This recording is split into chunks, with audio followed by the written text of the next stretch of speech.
Hello everyone, welcome back again. यार देखो, हम लोग अभी प्रैक्टिस करने की कोशिश कर रहे हैं, ठीक है, फॉर यूपीएससी 2025, ठीक है, 2025, ठीक है। और हार्डली तीन चार महीने और रह गए हैं इसमें। तो जो भी यूपीएससी के रिलेटेड क्वेश्चंस होंगे, लाइक ये सीएपीएफ का पॉलिटी सेक्शन है, ठीक है, हम लोग ईयर बाय ईयर इसको देखेंगे। देखो, per year as a target मैं ग्रुप में पोस्ट करते रहूँगा ये, ठीक है, पीडीएफ, और आप यहाँ से एक्सेस कर सकते हो। I post the Telegram group in the link, ठीक है, जो भी डिस्क्रिप्शन है वहाँ पे टेलीग्राम ग्रुप का लिंक दे दूँगा, वहाँ से आप एक्सेस कर सकते हो, ज्वाइन कर सकते हो फॉर द एनी वीडियो, है ना, और पीडीएफ, ठीक है। और आप इस चैनल पे ये देख रहे हैं, ठीक है। सो लेट्स स्टार्ट बिना कुछ ज़्यादा किए। अब देखो, यहाँ से मैं वीडियो पे कुछ फैक्ट्स बोलूँगा, आप पीडीएफ को ऐसे ही प्लेन मिलेगा।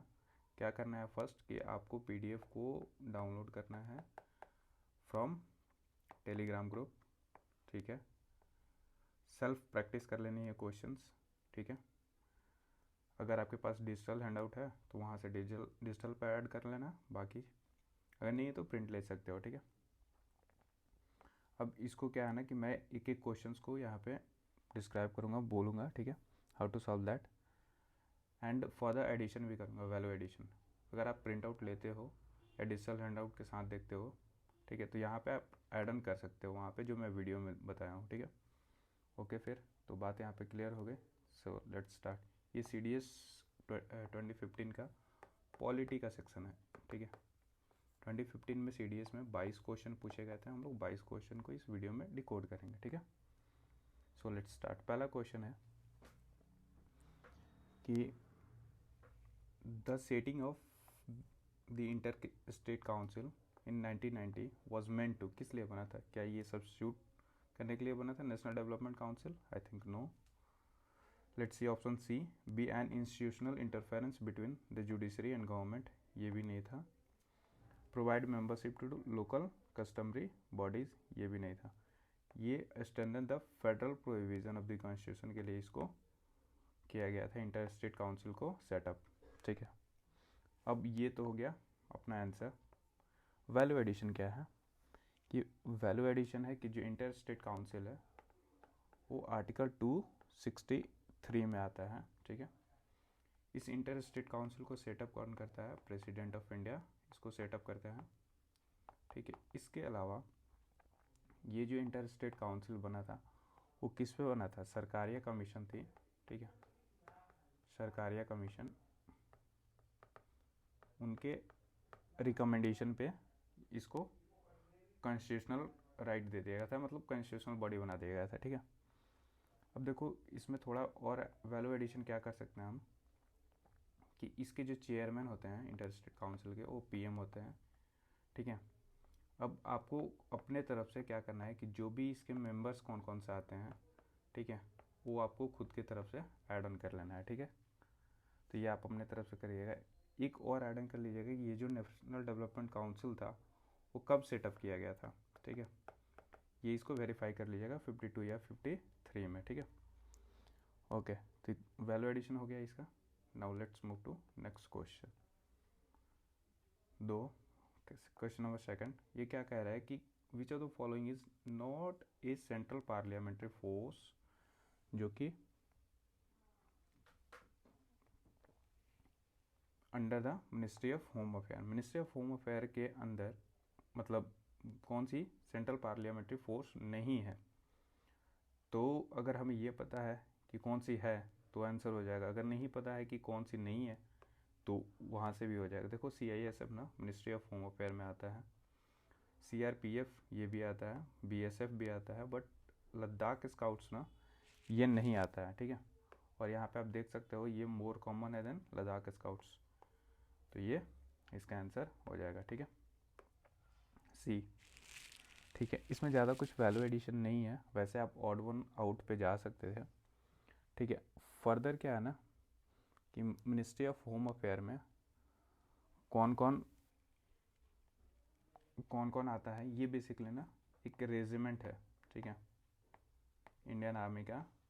तो ये इसमें नहीं आएगा एज ए फोर्स बॉडी, ठीक है। मिनिस्ट्री ऑफ होम अफेयर में ना 7 सेंट्रल पुलिस फोर्स के पार्लियामेंट्री फोर्स के बॉडी आते हैं मिनिस्ट्री ऑफ होम अफेयर के अंदर।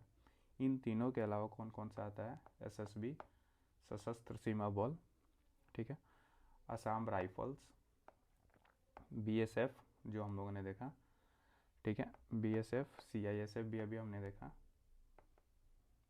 सीआईएसएफ, ठीक है। इसके अलावा सीआरपीएफ,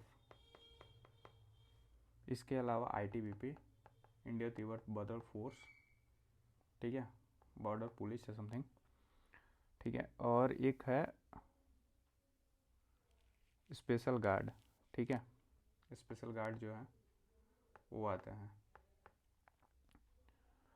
तो ये 7 बॉडी है, ये मिनिस्ट्री ऑफ होम अफेयर के अंदर आता है, ठीक है, ओके। फिर नेक्स्ट है, ये हमारी वैल्यू एडिशन हो गई। आगे कुछ भी ऐसा टाइप का क्वेश्चन आएगा तो जो हमारा एक इसमें ये इसको ऐसे सीरीज का नाम दे सकते हो आप कि PYQ टू FYQ, यानी कि हमें किसकी पावर देखनी है, प्रीवियस ईयर क्वेश्चन की पावर देखनी है फॉर फ्यूचर ईयर क्वेश्चन, ठीक है। तो लेट्स कंटिन्यू दिस सीरीज और इसमें आगे करते हैं। क्वेश्चन नंबर 4 है कि कौन सी कैग बॉडी है, जो बॉडी है CAG, controller and auditor general of India, can be remove from office only if, किस केस में कैग को रिमूव किया जा सकता है, ठीक है। तो ये जो केस है कि कैग को, पहला option president on the advice of union cabinet, नहीं यूनियन कैबिनेट के एडवाइस पे तो ऐसा नहीं करते हैं प्रेसिडेंट, ठीक है। Chief justice of supreme court, नहीं। President of India after an address to both house of parliament, जब दोनों हाउस ऑफ पार्लियामेंट को एड्रेस करने के बाद प्रेसिडेंट ऑफ इंडिया जो है कैग को रिमूव कर सकते हैं। यही एक सिंगल केस है जब कैग को रिमूव किया जा सकता है, ठीक है। और ये ना सिमिलर रिमूवल है एज ऑफ जज ऑफ हाई कोर्ट, ठीक है। जज ऑफ हाई कोर्ट भी ना ऐसे ही रिमूव किए जाते हैं जो ये प्रोसेस है, ठीक है। तो ये सिमिलर है टू जज ऑफ हाई कोर्ट कैग का रिमूवल, ठीक है। ऑप्शन डी जो है कह रहा है कि president advice of chief justice of India, ऐसा कुछ नहीं है। नाउ वैल्यू एडिशन क्या है कि कैग का जो आर्टिकल होता है, कैग का आर्टिकल होता है 148 में है। आपको क्या बताना है इन कमेंट सेक्शन कि जो कैग को रिमूव किया जाता है वो कौन से आर्टिकल में होता है, ठीक है। क्या ये कॉन्स्टिट्यूशनल प्रोविज़न है या फिर ये नॉन कॉन्स्टिट्यूशनल प्रोविज़न है या फिर एक प्रैक्टिस है जस्ट, ठीक है। ये भी बताना है अगर इन केस अगर आर्टिकल कोई नहीं है तो। नाउ नेक्स्ट वैल्यू एडिशन है ना कि ये कैग ना वो पार्लियामेंट के सीटिंग को अटेंड नहीं कर सकते हैं, ठीक है, जबकि अटॉर्नी जनरल कर सकते हैं, सॉलिसिटर जनरल कर सकते हैं, वाइस प्रेसिडेंट भी कर सकते हैं, बट कैग ना पार्लियामेंट की सीटिंग को अटेंड नहीं कर सकते हैं, ठीक है।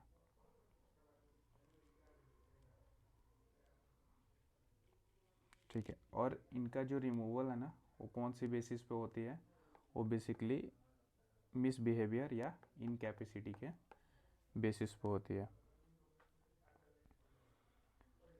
ठीक है। तो कुछ वैल्यू एडिशन होगा। नाउ 7 कह रहा है कि according to Granville Austin which of the following were the most significant contribution of India to constitution of India. Granville Austin जो है इनका क्या कंट्रीब्यूशन था, मोस्ट सिग्निफिकेंट कंट्रीब्यूशन क्या था इंडियन कॉन्स्टिट्यूशन मेकिंग में। तो ये basically majority rule of minority rights, majority rule and minority rights, इसकी बात किए थे, नहीं ये बिल्कुल नहीं होगा। कंसेंसस एंड एकोमोडेशन की बात की थी, हाँ ये है, ठीक है। Social revolution and political freedom ये नहीं है, ठीक है। तो इसका आंसर जो है कौन से हो जाएंगे, बी, ठीक है। नेक्स्ट है 10 नंबर कि the special prohibition in article 31G of constitution of India relates to state of, कौन से आर्टिकल जो है, कौन सी स्टेट जो है उसका स्पेशल प्रोहिबिशन आर्टिकल 330 371 जी में मेंशन है, तो वो बेसिकली है कौन सा, मिजोरम। ठीक है,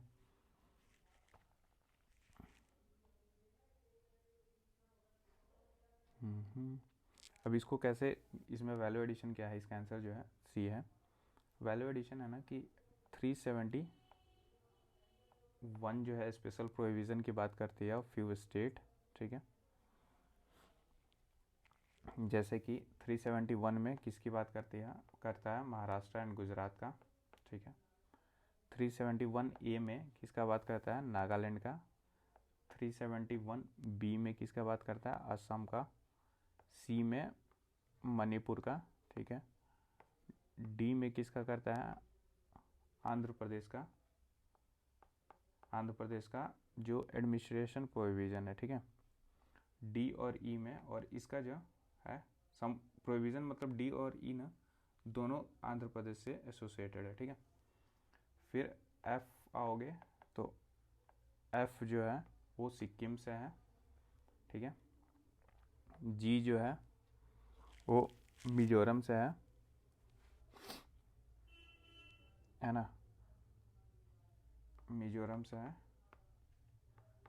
एच जो है वो किससे, हिमाचल से है, नहीं अरुणाचल प्रदेश से है। ARP लिख देते हैं, अरुणाचल प्रदेश से है। ठीक है, आई जो है वो गोवा से है, और जे जो है वो कर्नाटका से है। ठीक है, तो ये अपना वैल्यू एडिशन है। इसमें कुछ सारे ट्रिक भी होता है ना, महात्मा गांधी का नाम आ गया सिक्कों, मुद्राओं और गवर्नमेंट के डॉक्यूमेंट्स पे, समथिंग इस तरह का है। आप लोग इस ट्रिक्स को एक बार रिकॉल कर लीजिएगा, उससे बेसिक याद आ जाएगा। ये बेसिकली कैसे फ्लो कर रहा है, ABCDEFGHIJ तक का है प्रोविज़न, याद हो जाएगा इससे। ठीक है, फिर नेक्स्ट आगे बढ़ते हैं कि 13 नंबर जो क्वेश्चन है वो कह रहा है कि लोकस स्टैंडाई जो है rule to move the court was liberalised by the case of, तो ये केस था SP Gupta versus union of India का, है ना। अब लोकस स्टैंडाई वाला केस जो है SP Gupta versus union of India का था। नाउ इसमें क्या करना है ना कि जो पहला है sir Bommai versus union of India, ये मेजरली किससे एसोसिएटेड है, जुडिकल रिव्यू से एसोसिएटेड है, और वो भी किसका, तो वो भी प्रेसिडेंट रूल का। ठीक है, जब प्रेसिडेंट रूल होता है उस टाइम पे उस कंडीशन को जुडिकल रिव्यू किया जा सकता है, एसर बोम्बे केस वहाँ से एसोसिएटेड है। Minerva mill case versus union of India, ये जो है ये हारमोनियस रिलेशन जो है बिटवीन किसके, फंडामेंटल राइट एंड DPSP का बात करता है। ठीक है, SP गुप्ता को देख लिया, लोकस स्टैंडाई रूल की बात करता है। Keshavananda Bharati case versus state of Kerala, ये बेसिक स्ट्रक्चर की बात करता है। ठीक है, अब जो लोकस स्टैंडाई है ना, यहाँ इसी केस के बाद से ना, मतलब SP Gupta versus union of India, जो PIL का जो कंसेप्ट है पब्लिक इंटरेस्ट लिटिगेशन का, यहाँ से स्टार्ट हो गया था। ठीक है, आई होप कि कुछ वैल्यू एडिशन हो रहा हो। नेक्स्ट है 16 नंबर। 16 नंबर क्या कहता है कि जो प्रोविज़न है of article 350 of constitution of India वो रिलेट्स करता है किससे, तो इसका जो राइट, पहला ऑप्शन देखते हैं, right of any section of citizen to preserve its distinct language and culture, क्या ऐसा कुछ है 350A में। देखते हैं हम आगे, right of Sikh community to carry and wearing of kirpans, ऐसा कुछ है क्या। फिर नेक्स्ट देखते हैं कि provision for providing facility for instruction in mother tongue at primary stage. ठीक है, ये भी देखते हैं आगे, freedom of minority manage educational institution from discrimination in the matter of receiving aid from the states, क्या ऐसा कुछ है। देखो इसका जो आंसर है ना, ये बेसिकली एक DPSP है। ठीक है, जो कि आउटसाइड जो रियल प्रोविज़न है पार्ट 4 वहाँ से है। ठीक है, DPSP आउटसाइड पार्ट 4 अगर ये स्टेटमेंट दे दें कि क्या do you have any DPSP outside part 4, तो यस, पहला 3 आर्टिकल हैं जो कि आपको खुद सर्च करके लिखना है। अब ये जो है किससे बात करता है कि provision for providing facility for instruction in mother tongue at primary stage, ठीक है, इससे रिलेटेड बात करता है। जो पहला ऑप्शन है ये आर्टिकल 29 को बताता है, ठीक है, डिस्टिंक्ट लैंग्वेज एंड कल्चर के बारे में राइट देने का। और जो बी ऑप्शन है ये जो है आर्टिकल 26 में है, और जो डी ऑप्शन है वो आर्टिकल 30 ऐसा इंस्टीट्यूशन एजुकेशनल इंस्टीट्यूशन को मैनेज करने की बात आर्टिकल 30 में है, ठीक है। नाउ 90 नंबर कि राइट टू एजुकेशन से रिलेटेड कौन which are the following are provided in India by right to education act. Right to education act के तहत कौन से यहाँ पे जो गिवन स्टेटमेंट है वो प्रोवाइडेड है। पहला तो सबसे पहला देखो यहाँ पे 4 स्टेटमेंट है ना, और 4 स्टेटमेंट में आपको कितना मैक्सिमम 3 सही हो सकते हैं। I am telling you to how to see option, maximum 3 सही हो सकते हैं या मिनिमम 2 सही हो सकते हैं। तो इनमें से तो कोई 2 सही होगा या फिर 3 होगा, एक कोई सही नहीं हो सकता है या फिर चारों सही नहीं हो सकते हैं, ठीक है। तो रिमेंबर हमें क्या मैक्सिमम 2 गलत स्टेटमेंट निकालना है या फिर एक गलत स्टेटमेंट निकालना है, 3 नहीं हो सकता गलत स्टेटमेंट, ठीक है। Let's look at that. पहला तो राइट टू एजुकेशन एक्ट के बारे में रिकॉल करते हैं। ये 86 कॉन्स्टिट्यूशनल अमेंडमेंट एक्ट के तहत हमारे कॉन्स्टिट्यूशन में इसको लाया गया था 2008 में, नहीं सॉरी ईयर देख लीजिएगा कब, ठीक है, आई गेस 2008 में ही। आर्टिकल 21 ये में रखा गया है इसको। नाउ ये फंडामेंटल ड्यूटीज़ में पहले था, ठीक है, फंडामेंटल ड्यूटीज़ में भी है। राइट टू एजुकेशन की बात फंडामेंटल ड्यूटीज़ में भी कही गई है, साथ में डीपीएसपी में भी कही है, ठीक है। बट ये एज ए फंडामेंटल राइट भी है, इसको भी ध्यान रखिएगा, है ना। इसको अगर आप बोल दोगे तो right to education local bodies में भी बात की गई है, जो पंचायती राज इंस्टीट्यूशन है वहाँ पे भी बात की गई है एजुकेशन की, ठीक है। एनीवे जो पहला स्टेटमेंट है ना यार कि right of children to free and compulsory education till completion of elementary education in a neighbourhood school, ठीक है, ये स्टेटमेंट सही है, ठीक है।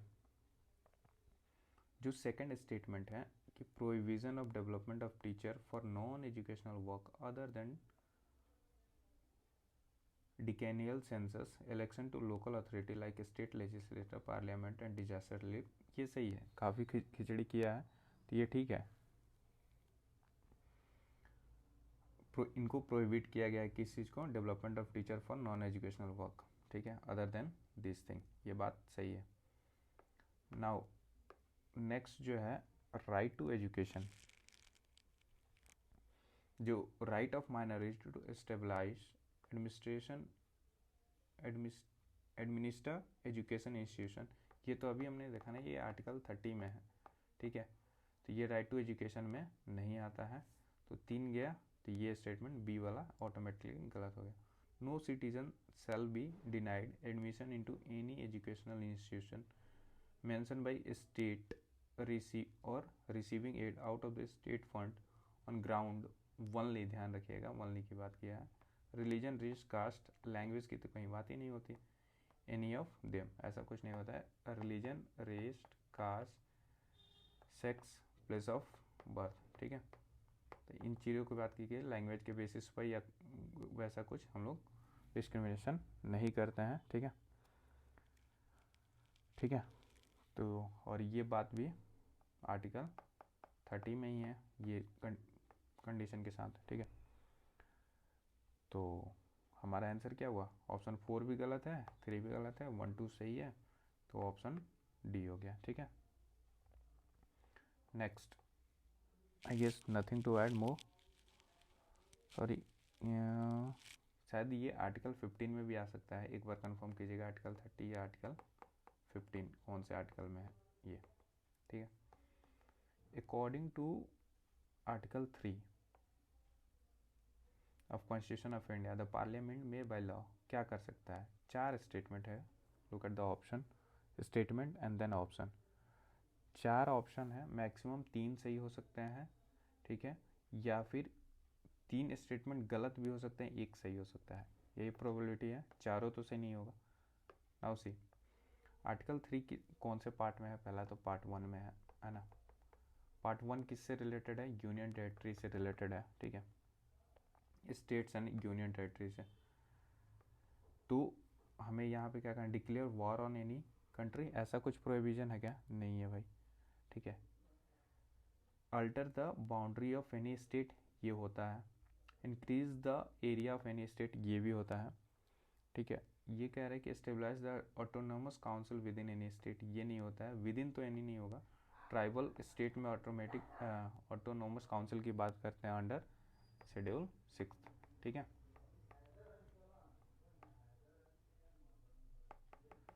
नाउ तो इसका आंसर क्या होगा? 2 और 3 बस सही है, तो आंसर सी हो जाएगा, ठीक है।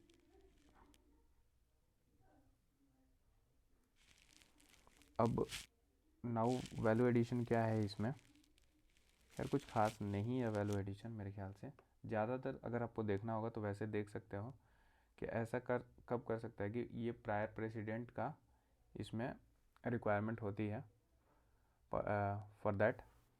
एंड सेकंड, प्रेसिडेंट ना ये जो है कंसर्न अपना दिखाता है इससे कि चेंज करना है स्टेट लेजिस्लेटिव असेंबली को, रेस्पेक्टिव स्टेट असेंबली को। साथ में साथ ये जो है रिकमेंडेशन भी देने की बात करता है, बट ये रिकमेंडेशन फॉलो हो ऐसा बाइंडिंग नहीं होता है, ठीक है। तो एक बार प्रोविज़न देख लीजिएगा अपने नोट्स में कि आर्टिकल 3 का क्या है। नाउ 25 जो है ये क्या कहता है कि which of the following committee या committee submitted reports on electoral reforms. यहाँ पे किसकी बात करनी है? इलेक्ट्रोल रिफॉर्म्स की बात हो रही है। तो कौन सी कमेटी ने इससे रिलेटेड रिपोर्ट सबमिट की थी? तो दिनेश गोस्वामी कमेटी थी, टारकुंडे कमेटी भी थी, इंद्रजीत गुप्ता कमेटी भी थी, बट बलवंत राय मेहता कमेटी हमें पता है कि ये पंचायती राज इंस्टीट्यूशन से एसोसिएटेड है। तो 1 2 3 अपने ऑप्शन में ये जाएंगे, ठीक है। और nothing more to add. Next हम लोग बढ़ते हैं 28। ये क्वेश्चन जो है आर्टिकल 355 का बात कर रहा है कि आर्टिकल 355 के अंदर constitution of India is of the constitution it is duty of union का ड्यूटी है to protect states against external aggression and internal disturbance. Answer I guess यही है, ठीक है। 355 के अंदर, आर्टिकल 355 के अंदर ये प्रोटेक्ट करता है स्टेट, यूनियन प्रोटेक्ट करता है किसको? स्टेट्स को against external aggression and internal disturbance, ठीक है। तो बी सी और डी ऑप्शन नहीं होगा। Now let's see B C D option में क्या वैल्यू एडिशन है। बी सी डी में कि allow the extension of executive power of the union to any state, ये अंडर आर्टिकल 162 के अंदर आता है, ठीक है। And declare the power of legislature of the state shall be exercisable by or under the authority of parliament, ये जो है आर्टिकल 356 के अंदर आता है, ठीक है। और ये जो है provision allow the parliament to include और एक्सक्लूड एनी स्टेट रेस और tribe into the list of schedule caste और शेड्यूल ट्राइब्स, ये बेसिकली आर्टिकल 341 फॉर एससी होता है एंड 342 फॉर एसटी होता है, ठीक है।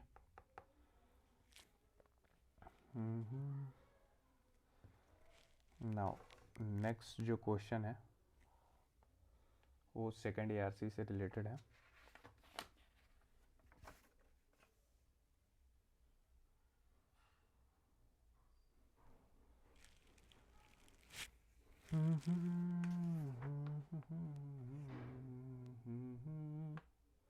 ठीक है, 32 जो है सेकेंड एआरसी से, ये has produce report. Second ARC जो है रिपोर्ट अपना दिया है, वो कौन कौन से बेसिस पे दिया है? Again 4 option but 3 maximum correct. Let's see इसमें से कौन से नहीं है। जो ऑप्शन डी है ना यार, ऑप्शन 4 नंबर स्टेटमेंट, कि इरेडिकेशन ऑफ करप्शन की बात सेकंड ईयर से नहीं करता है बाय द वे। ये ethics in governance, local governance और कम्बेटिंग टेररिज्म से रिलेटेड बातें करता है। तो 1 2 3 जो है इसका आंसर हो जाएगा, ठीक है। सेकंड ARC कब आया था? 2005 में, ठीक है। और मेरे ख्याल से इसको रिकमेंड वीरप्पा मोली किए थे, चेयरमैन थे इसके, सेकंड ARC के चेयरमैन इसके कौन थे आप लोग एक बार कमेंट में बताइएगा, ठीक है, या फिर अपने नोट्स में ऐड ऑन कर लीजिएगा, राइट। नेक्स्ट जो है 36 number, national human right commission से एसोसिएटेड है।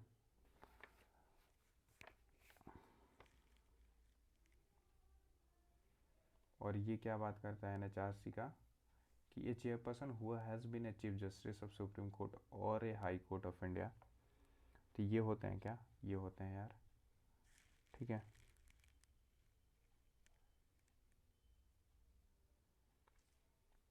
वन मेंबर हु इज़ और हैज़ बीन ए जज ऑफ सुप्रीम कोर्ट, ये भी होता है, ये भी होता है। वन मेंबर हु इज़,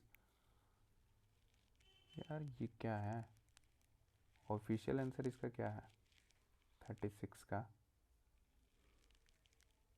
36 का ऑफिशियल आंसर यार डी है, सॉरी टू से।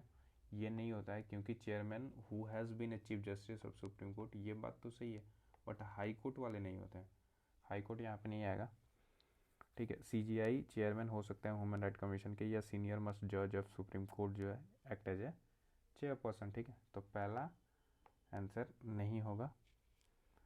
नाउ लेट्स सी कि दूसरा, वन मेंबर, सी पहला नहीं होगा अगर, तो आंसर तो ऐसे ही मिल गया। But C one member who is और हैज़ बीन ए जज ऑफ सुप्रीम कोर्ट हो सकता है, मेंबर हो सकते हैं। एक मेंबर जो कि chief justice of high court हैं, वो भी एज ए मेंबर हो सकते हैं, not as a chief chairman. Two member to be appointed from amongst person having knowledge of और practical experience in matter of relating to human rights, ये बात सही है। नाउ जो चेयरमैन है वो कौन हो सकते हैं, अभी हमने डिस्कस किया कि चेयरमैन जो है वो सुप्रीम कोर्ट के जज हो सकते हैं, या फिर चीफ जस्टिस ऑफ इंडिया हो सकते हैं, फॉर्मर और करंट, ठीक है। और जो सुप्रीम कोर्ट के जज हैं वो हो सकते हैं, ठीक है। ओके, फिर नाउ देख लीजिएगा कि इसमें कितने टोटल मेंबर आते हैं इंक्लूडिंग चेयरमैन, ये इंपॉर्टेंट है, ठीक है। तो ये वैल्यू एडिशन कर लीजिएगा नोट्स में, मैं बता सकता था बट थोड़ा सा देखिएगा आप भी। 45 जो पोची कमीशन है वो कौन से रिपोर्ट देता है? The Punchhi commission report was related to, किससे एसोसिएटेड है पोची कमीशन का रिपोर्ट? ये रिपोर्ट जो है पोची कमीशन का, अभी हमने देखा थोड़ी देर पहले, नहीं वो तो इंटर स्टेट काउंसिल का था, सरकारिया कमीशन, बट पोची कमीशन ना सेंटर स्टेट रिलेशन की बात करता है। पोची कमीशन आया कब था? 2007 में, पूंची कमीशन, ठीक है।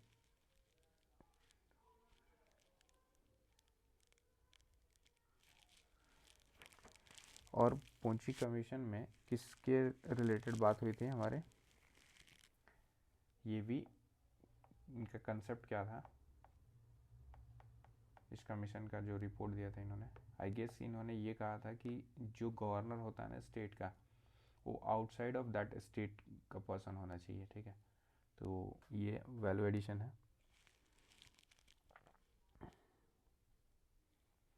नाउ शायद ये रिमूवल प्रोसीजर भी होता है, रिमूवल प्रोसीजर ऑफ प्रेसिडेंट, वो मेड अप्लीकेबल फॉर गवर्नर, ऐसा भी कुछ कंसेप्ट है। इलेक्ट्रोल रिफॉर्म्स का देखा ही हमने कि कौन से कमीशन एसोसिएटेड थे, इंद्रजीत गोस्वामी और बाकी सब। फिजिकल फेडरलिज्म से रिलेटेड अगर कुछ मिले आपको तो ऐड ऑन कर लीजिएगा, ठीक है। Now 46 number, demand polity and command polity, ये कंसेप्ट जो है वो किसने दिया था? ये टर्म्स, ये बेसिकली ना ऑप्शन सी है, Lloyd E Rudolph and Susanne H Rudolph, ये जो है ये दो लोगों ने दिया था। और ये किसकी बात करते हैं? ये जो है ना डिमांड पॉलिटी किससे रिलेटेड है, ये शॉर्ट टर्म से रिलेटेड है। शॉर्ट टर्म एक्टिविटी जो भी पॉलिसी बनानी होती है उस बेसिस पे होता है, और ये कमांड पॉलिटी ना लॉन्ग टर्म बेसिस पे होता है, ठीक है। तो ये था। नाउ नेक्स्ट क्वेश्चन है 47 नंबर। वो क्या है कि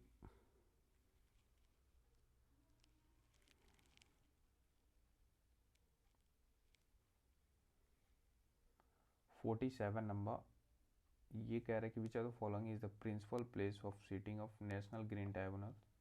ये इसका आंसर जो है वो न्यू दिल्ली है, ठीक है। ये प्रिंसिपल प्लेस है of sitting of national green tribunals, ठीक है। नाउ अदर प्लेस और कौन कौन से हैं, ये भोपाल है, पुणे है, कोलकाता है और चेन्नई है, ठीक है। एनजीटी जो नेशनल ग्रीन ट्रिब्यूनल्स जो इस्टेब्लिश हुआ था वो कब हुआ था, 2010 में, ठीक है, एनजीटी एक्ट के थ्रू। और साथ में साथ ये स्टैट्यूटरी बॉडी है, और ये इसको गाइडेंस जो मिलती है ये गाइडेड होता है, guided by principle of natural justice पे ये काम करता है, ठीक है। नाउ 53 को जो है फटाफट करते हैं आप कि अंडर सेक्शन 10 जो है, section 1026 of income tax act, which are the following category of people are exempted from income tax. Tax exemption की बात कर रहा है ये, ठीक है। यहाँ पे देखो कि member of schedule tribe and schedule caste, ये जो है इन स्पेशल कैटेगरी स्टेटस, तो ये लोग नहीं होते हैं यार, ये इनको एग्जाम्शन नहीं मिलती है, ठीक है। यहाँ पे देखो member of schedule tribes in Chhattisgarh, सिर्फ छत्तीसगढ़ में ही क्यों होगा, और भी तो जगह शेड्यूल ट्राइब्स है ना, तो ये भी स्पेसिफिक है, ये भी नहीं होगा। Member from the economical backward class in all states, ऐसा कुछ नहीं होता है दोस्त, ठीक है।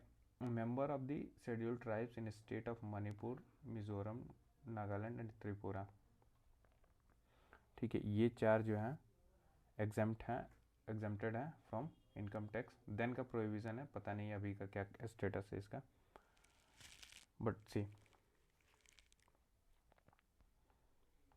नाउ 54 जो है, जो 9 schedule of constitution of India है वाज एडेड बाई, ये कौन से में हुआ था, वो फर्स्ट अमेंडमेंट एक्ट 1951 में जवाहरलाल नेहरू जी के टाइम पे, जब वो पीएम थे उस टाइम पे ये हुआ था, ठीक है। और ठीक है, ज़्यादा कुछ नहीं, बाकी तो स्टोरी है, शायद आपको याद होगा। Now third amendment act 4th and 6th, ये देख लीजिएगा क्या क्या होता है, ठीक है। अब 60 नंबर क्वेश्चन जो है, Rajya Sabha can withhold its consent to a money bill for, कितना दिन के लिए राज्यसभा मनी बिल का कॉन्सेंट जो है विथ होल्ड कर सकता है मैक्सिमम पीरियड के लिए, तो है 14 दिनों के लिए, ठीक है। 14 मनी बिल जो है आर्टिकल 110 में आता है, ठीक है। इसके प्रोविज़न जो है वो डिफाइंड है, डिफाइंड क्या है, मतलब नरेटेड और डिफाइंड इन आर्टिकल 109, ठीक है। नाउ बाकी मनी बिल से रिलेटेड जितने कंसेप्ट हैं एक बार देख लीजिएगा, हर साल यूपीएससी में आ रहा है, ठीक है। सो ये काफ़ी इम्पोर्टेंट हो जाता है।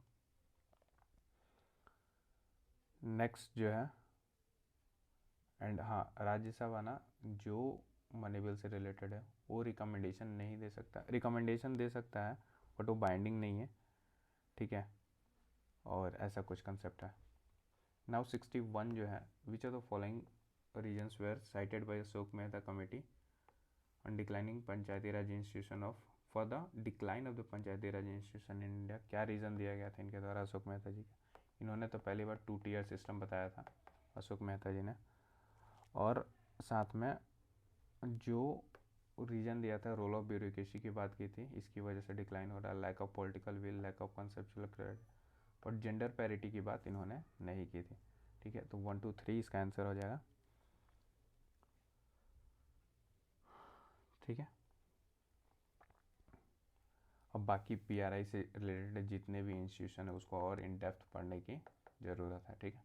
जैसे बलवंत राय मेहता हो गया, ठीक है, GVK राव कमेटी की बात हो गई, अशोक मेहता की, और भी क्या क्या इनके प्रोविज़न थे, क्या पे किस बात पे ज़्यादा इम्फेसिस किया था, जैसे फाइनेंशियल डिसेंट्रलाइजेशन की बात किसने की थी एंड ऑल, ये सब चीज़ें।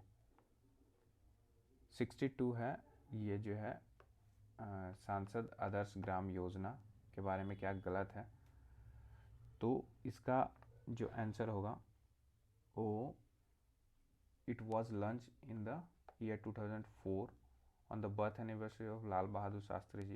यार 2014 की बात हो रही है यहाँ पे और लाल बहादुर शास्त्री जी की बात हो रही है, थोड़ा सा डिफरेंट है। वो भी सांसद क्या है, सांसद आदर्श ग्राम योजना। ये आदर्श ग्राम की बात ना किसने क्या किया था ज़्यादा पहले, वो बेसिकली दीनदयाल उपाध्याय जी ने किया था, ठीक है।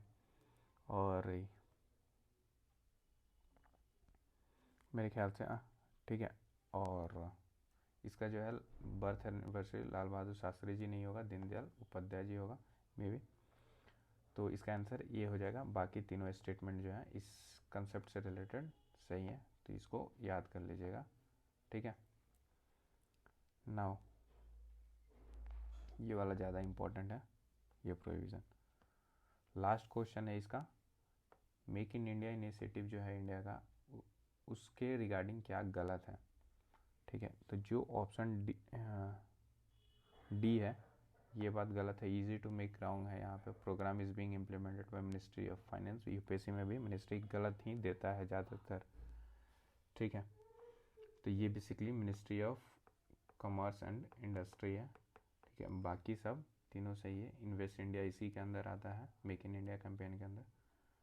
की सेक्टर को गवर्नमेंट आइडेंटिफाई करता है टू अट्रैक्ट इन्वेस्टमेंट, और ये भी जो है वो सही है कि innovation, leadership in innovation, new technology, ये सब में एम करता है to identify selected domestic companies, है ना। सो आई गेस ये सही हो गया। मेक इन इंडिया जो है वो कब आया था प्रोविज़न, वो 2014 में आया था, ठीक है। आई होप कि ये इन्फॉर्मेशन आपको ठीक लगी होगी, and thank you once again for watching. Do share your feedback, should I continue or leave it here only. तो डू शेयर फीडबैक और बताते रहिए कि आगे क्या करना चाहिए, ठीक है। Thank you so much.